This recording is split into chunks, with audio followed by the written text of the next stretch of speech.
Hi everyone, my name is Emily Teacher, and today we're going to read Lady Liberty. The Statue of Liberty is a symbol of freedom to people all over the world. Since 1886, it has welcomed immigrants who sail into New York Harbor to begin a new life in the United States. Like many of them, Lady Liberty, as the statue is affectionately known, had to overcome some difficulties before reaching these shores. So, this story here is all about the Statue of Liberty. The statue was a gift from the people of France to the people of the United States. It was given in honor of the friendship between the two countries and the 100th anniversary of the American Revolution.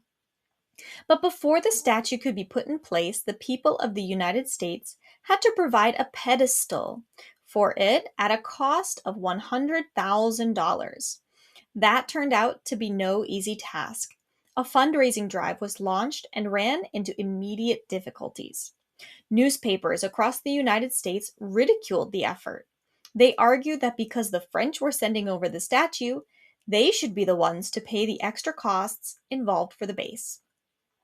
So, when the Statue of Liberty got its start, it was a gift from the people of France, right? It was the representing the friendship between France and the United States, but also it was on the 100th anniversary of the American Revolution. But of course, before the statue could come, there needed to be a place for it to stand. And because it was so big, they had to build this giant pedestal, this base for the statue that would cost $100,000, which, especially at that time, was a lot of money. So they were trying to raise money for it in the United States, but people were angry and upset. They figured the French gave the statue as a gift, so the French should pay for the base. Let's find out what happened. Despite this opposition, the effort to raise money continued. A 40-foot high section of the right arm, with the hand clasping the torch of liberty, was sent to the United States.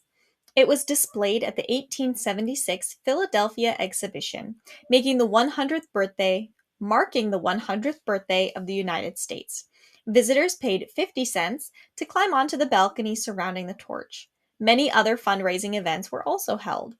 But even after several years, contributions fell far short of the total needed.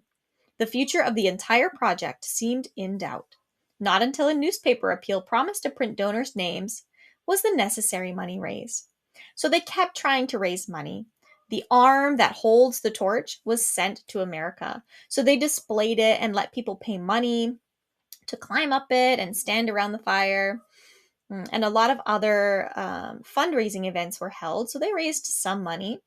And finally, they were able to raise the rest of the money because the newspaper said they would print the donors' names with the money raised, right? So if you gave money, if you donated money, your name would be written in the newspaper. So then people got the money that they needed to build this base.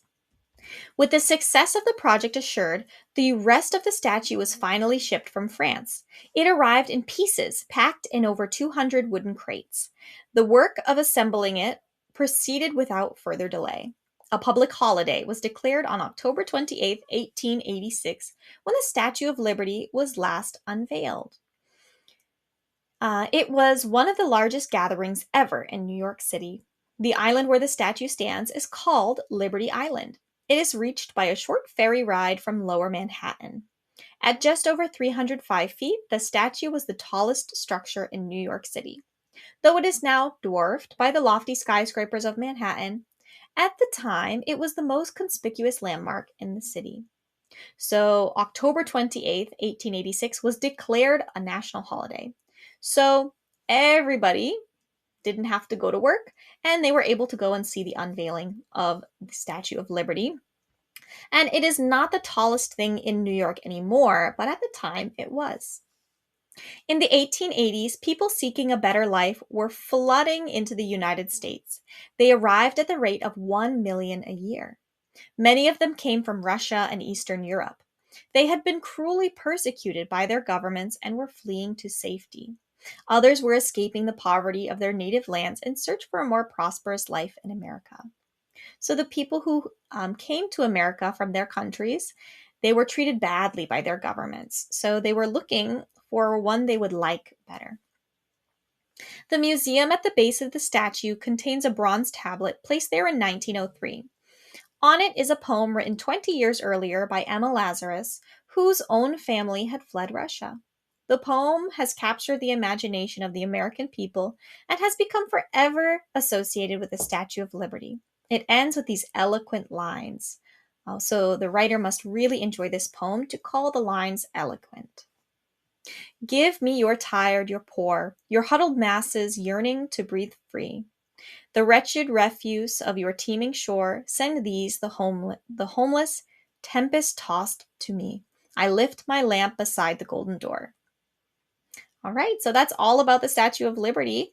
Thank you for reading with me today. We do have links related to each article. If you want the link for this story, you can find it down in the description below.